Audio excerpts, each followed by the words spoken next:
Hi guys! Isa na namang sikat at pinipilahang shawarma lang naman ang aming napuntahan dito lang sa Dapitan Street. Malapit lang siya sa UST at tawid lang kahabaan ng Lacson Street. Kaunting lakad lang at makikita mo na agad ang shawarma sa Dapitan.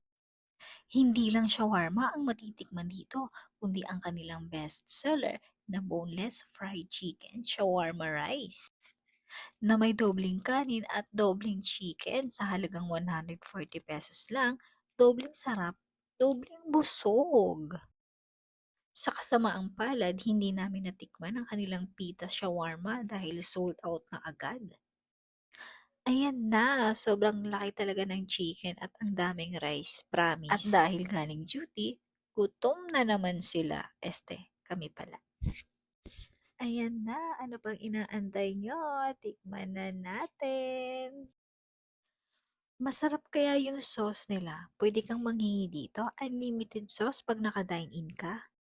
Unang subo, kain po tayo.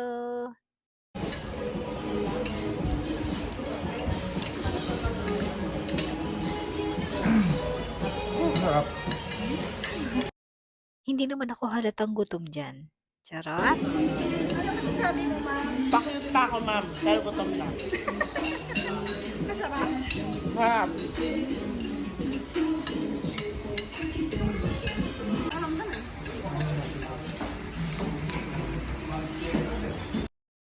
In fairness, masarap ang kanilang cucumber iced tea. Pwede ka umorder ng 1 litro sa halagang 70 pesos.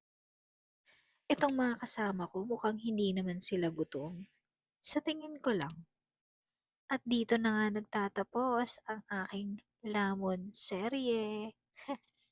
Maraming salamat! Pak, sinong mama mo?